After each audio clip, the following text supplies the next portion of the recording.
あなたは自分を優れた人間だと思ったことはありますか？遡ること57年前の1965年10月6日、イギリスの都市マンチェスターが今回の舞台。一人の男が仲間に呼び出され、待ち合わせ場所へ急いでいました。男の名はデビッド・スミス。地元では有名なワルでした。面白いことを教えてやるからうちに来い。デビッドはこの日、兄貴分であるイアン・ブレイディにそう言われ、彼の自宅へ向かっていたんです。いらっしゃい、イアンから聞いてるわ。入って。イアンの恋人であるマイラ・ヒンドリーがデビッドを招き入れます。しかし、イアンの部屋に入ったデビッドは愕然としました。なんと、イアンが一人の男性めがけて斧を振り下ろしていたんです。足元に広がる血の海。そしてイアンはデビッドに向かって笑いながら言いました。俺が今何をやってるかって、優れた人間であることの証明だ。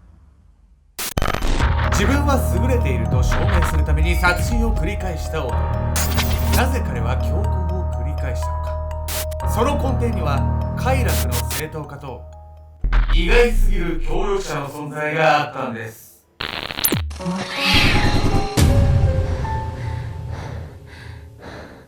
おぞす、上映中のトップガン見ようと思ったら続編らしくて原作見るよ、ケンちゃんです。トップガン闇やみこです。わお。どういうことこれ。自分が生み出したんですよ。どういうこと？本日ご紹介するのは殺人カップルと呼ばれた男女についてなんです。恋人同士で人殺しちゃったっていう話はよく聞くけど、そんな肩書きみたいに言うって相当ひどいってこと？よく聞かないですよ。大丈夫ですか？どんな環境？カップルで人殺した話聞くじゃない。それ言いたいのよ、あんた。設定女の子の上げ足取って何が楽しいの？女の子じゃなくてヤミコ3人言っただけだから主語が大きい。はにゃ。この2人がね、殺人カップルと呼ばれたのには、もちろんそれなりの理由、つまり2人の異常性と残忍さが理由だったんです。まずはね、彼らのね、殺人の誘いを受けたデビッド・スミスの目線から2人の異常性について見ていきたいと思います。兄貴分からの誘い。遡ること57年前の1965年10月6日、イギリスの都市マンチェスターが今回の舞台。一人の男が仲間に呼び出され、その自宅へと向かっていました。男の名はデビッド・スミス。暴行した相手とそのまま無理に結婚をする地元では有名な不良でした。どういう結婚これ？この日デビッドを呼び出したのは彼の兄貴分であるイアン・ブレイディ。イアンは素行こそ悪いもののどこか知的なところがある青年。デビッドはそんな兄貴分イアンのことを尊敬しており、普段からいろんなことを教わっていたんです。そしてこの日デビッドはイアンにこう誘われ呼び出されていました。自分がいかに優れているか証明する方法を知っているか？面白いことを教えてやるからうちへ来い。イアンは周囲を見下しているところがあり、子分のデビッドにも自分がいかに有能であるかを説いていたんです。ダサ。その教えに心酔していたデビッドはこの日もイアンの話を聞けることを楽しみに彼の元へと向かっていました。こいつもこいつだな。出た、もう周りにさイエスマンばっか置いてさ、自分だけ気持ちよくなってるやつでしょこいつ。絶対成長しないよね。でもヤミコさんもさ、なんか俺が違うこと言うと怒るから、この事件から学びはあるかもしれないですよね。別にあなたを殺そうとしてないじゃない。落ち着いて落ち着いて。私は女の子の味方なんだから。主語ができないんだよ。だからイアンがただマウント取りたいだけのやつだったらまだマシだったんですけど、この後ね、デビッドにとってね、とんでもない事態が待ち構えているんです。デビッドがイアンの家に到着すると、イアンの恋人マイラ・ヒンドリーが玄関の扉を開けます。派手な金髪にレザーのブーツ。マイラは少し変わったファッションセンスを持つ女性でした。いらっしゃい、話はイアンから聞いてるわ。そう迎え入れられ、何の気なしにイアンの部屋に入ったデビッドでしたが、次の瞬間彼はあまりの光景にその目を疑うことになるんです。自分がいかに有能であるかをことあるごとに子分のデビッドに説いていたイアン・ブレイディ。彼はスラム街の出身でした。当時のイギリスは階級差が激しく、イアンは幼い頃から富裕層への嫉妬と憎悪を抱き、非行や動物虐待に走るようになっていきます。一方でイアンは頭脳明晰で勉強ができるという面も持っていました。そのため幼い頃から難しい本をたくさん読み漁っていたんです。多感な思春期の時期になるとマルキド・サドの小説に傾倒。マルキド・サドは精神病を患っていた作家で、作品のほとんどが刑務所や精神病院の中で書かれたもの。作中には暴力的な描写が数多く見られるんです。同時にイアンはヒトラーの我が闘争などの書物にも夢中になっていました。そう、彼がハマったものの共通点は、劣った人間に生きる価値はない、優れたものだけが残るべきという、いわゆる優生思想に基づいたものでした。しかしその思想はあくまで名目に過ぎません。イアンは自身の根底にあるとある欲求を満たすため、著名人の思想を都合よく解釈していただけなんです。イアンの根底にあったもの、それはサディズム。単に他者をいたぶりたいという欲求だったんです。そもそもハマってたものもハマってたものなんだけどさ、なんかそれの根底にある欲望がちゃんとあったってことなのね。そうなんです、いわばね、自分の説の理論武装としてね、他者に対する攻撃的な本をよく読んでいたっていうことなんですけど、今では S とか M とかさ、言うわね、性癖っていうかわかんないですけどそういうノリでね言うこともあると思うんですけど、本来ね、サディストとかね、サディズムとかね、重い意味があるんです、というわけで本日のメトラーキーワード、サディズムについて。サディズムとは18世紀のフランスの作家マルキ・ド・サドの名前から取られた性的指向の傾向、相手に苦痛を与えて快感を得る性癖を表すんです。サドはこうした描写を小説の中で数多く描き、自身も売春婦を苦しめて快感を味わっていたサディストの代表格でした。サディズムは優劣や上下をつける優勢思想の考え方と相性が良いとされています。自分は優れているから劣った者に苦痛を与える権利がある。イアンはヒトラーのユダヤ人差別とサディズムを合わせ、そのような優勢思想を持つようになっていったんです。自分は優れてるから人にどんな悪口言っても問題ないって、もうとんでもないクソ野郎の典型じゃないこいつ。おっしゃる通りでですね、イアンはね、そんな考えのまま周りに注意してくれる人もいなかったんで、その大人になってしまったんです、さらに気になるのはイアンの恋人の存在なんです。デビッドがイアンを訪ねた時に対応してくれたイアンの恋人、彼女は一体何者なんでしょうか。イアンは21歳の頃、化学薬品会社に就職。そこで出会ったのが同僚のマイラ・ヒンドリーです。マイラはイアンに恋心を抱いていました。というのも、彼女は感情的な父親から日常的に暴力を受けており、そんな父と正反対の落ち着いた雰囲気のイアンが魅力的に見えていたんです。ブレイディさん、今日も落ち着いててかっこいいわ。マイラのイアンへの好意は日に日に大きくなっていきました。一方、イアンはマイラに興味がありませんでしたが、ある日気まぐれで彼女を映画に誘うんです。これってもしかしてデート？舞い上がるマイラ。しかし、その映画はナチスを取り上げた作品のニュールンベルク裁判。ナチスが行ってきたユダヤ人差別の詳細に触れるこの作品を見ながら、イアンはヒトラーの素晴らしさをこれでもかと語ったんです。映画を見たマイラの感想は、素晴らしかったわ。純粋な彼女は予想に反し、好きな人の好きなものに触れることができたと感銘を受けていたんです。それに対してイアンは、そうか、お前はなかなか見る目があるな。自分の思想に共感を示したマイラを気に入ったのでした。この件がきっかけで2人は意気投合し、やがて交際するようになります。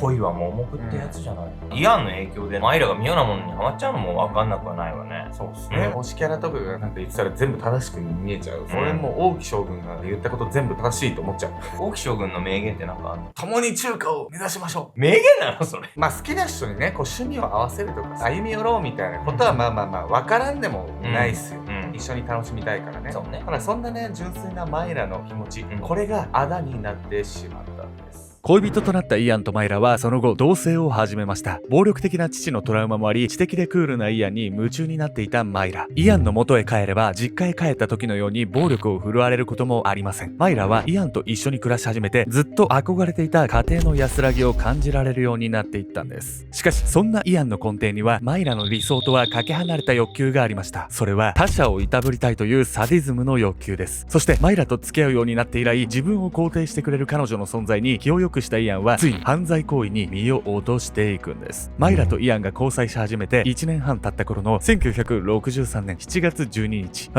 誰かの苦痛に歪む顔が見たい。どんな欲求だよ。ついに積もり積もった欲求を爆発させたイアンは16歳の少女を車で拉致、強姦の末殺害してしまうんです。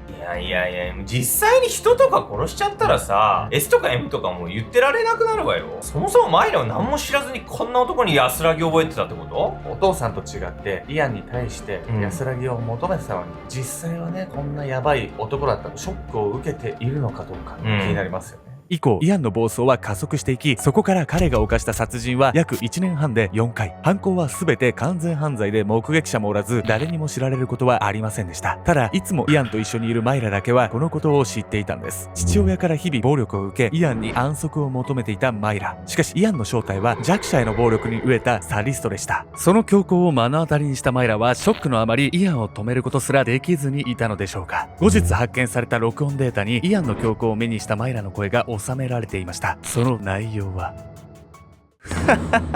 ねえイアン、もっと激しくやっちゃってよ。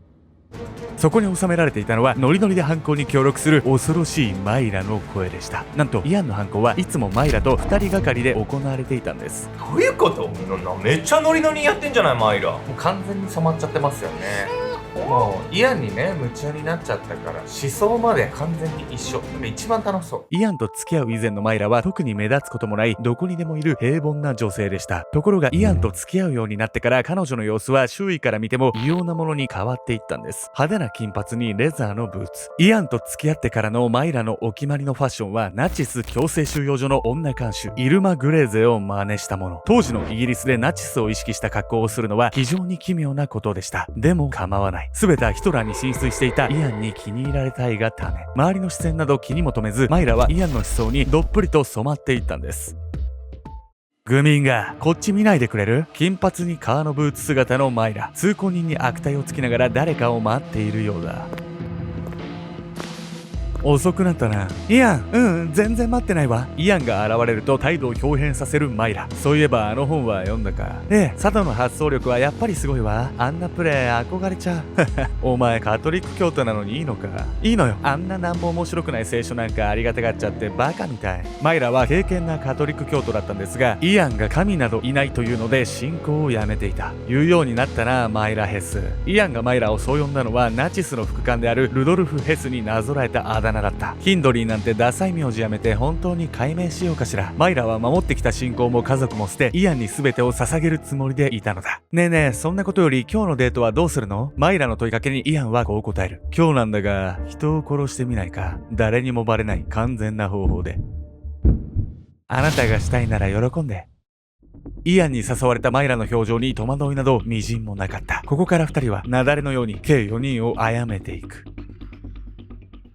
いくら気に入られたいからってありえないじゃない。パートナーの道を踏み外したら、正し上げるのが本当のパートナーの役目ってものよ。そうですね。二人のね、性格を見るに、イアンをマイラが止めるっていうのができなくて、同調するしか術がなかったかもしれないですよね。ただですね、そんな殺人カップルの強行も長くは続かないんです。殺人カップルの末路。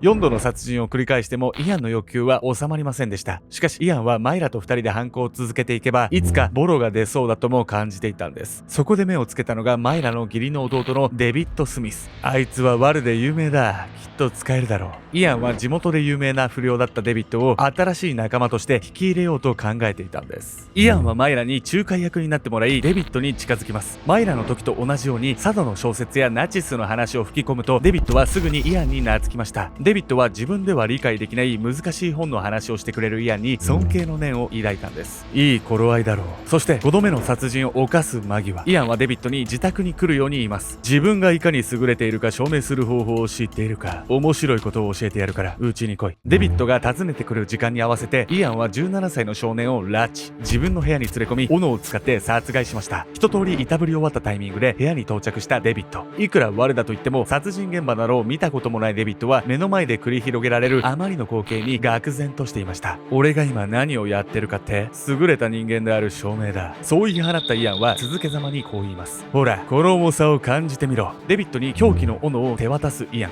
うっす。斧を受け取ったデビッドは恐怖で震えていました。いくら自分が悪だと思っててもさ、呼び出されてそこに行ったら人を殺してるなんて想像もしないわよね。自分を悪だと思ってるのもダサいんですけど、イアンの最大の誤算っていうのはデビッドがまだまともな心が残っていたことだったんです。お、ちょっと待ってくれ。そう言うとデビッドから斧を取り上げたイアン。すると倒れている少年の頭に再び斧を振り下ろすんです。手こずらせやがって。意外としぶとかったな。ちょっと血がすごいことになってるじゃない。デビッド、服くから手伝ってよ。マイラにそう言われたデビッドは恐怖に震えながら血を拭き、死体をシーツにくるむ作業を指示されるがままに行いました。死体の処理は明日にしよう。そうね。それじゃデビッド、また明日ね。穏やかな口調のイアンと手を振るマイラに見送られて帰路に着いたデビッド。自宅のドアを閉めた途端、彼はひざまずき激しく自分がしたことの重大さに気づきパニックになったんです。あなたどうしたの？大丈夫？イアンの兄貴とマイラの姉貴に呼び出されてたんだが、奴ら完全に狂ってやがる。妻に尋ねられたデビッドはイアンの家で見た全てを告白。イアンとマイラをそのまま野放しにしておくわけにはいかないと翌朝警察に通報するんです。ここまで来るともう私言うことないわよ。ほんとデビッドがまともでよかったわ。本当っすよね。デビッドはね、自分が悪だと思っても越えてはならない一線っていうの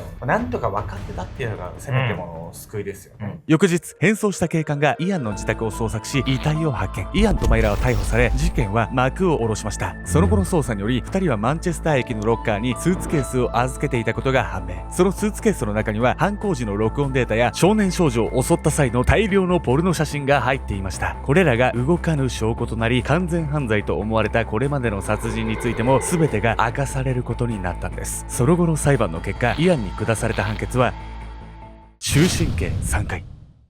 当時のイギリスには死刑がなかったので、複数回の終身刑という異様な判決が下されたんです。そしてこの事件がきっかけで死刑制度の導入を求める声が多く上がることになりました。終身刑3回ってもう意味わかんないんだけど。そうですね。ただ他の事件と比べて残忍性が高いんで、ただ終身刑とするよりは多分国民に対する明示の意味もあったんですよね。当時死刑がなかったから。タイの事件とかもさ、前懲役1万何年とかとはね、数字で表してるのね、ひどさ。こういうところで死刑制度のね、是非っていうのは出てくるんだろうなとは思いますよね。イアンはその後、精神異常との診断を受け、精神科病院に入院。2017年に死亡しました。一方のマイラは終身刑1回の判決を受けていたんですが、2002年に獄中死、心臓疾患を患っての最後でした。後にこの事件は、被害者の遺体が埋められていたサドルワース・ムーアという地名から、ムーアズ殺人事件と呼ばれるようになりました。自分が優れていると思うこと自体は決して悪いことではありません。しかし、人を見下し、傷つけるような人間が優れているというのは明らかに間違った考え方なんです。僕は他人と比べるのではなく、自分がどうありたいかで判断することが一番大事だと思います。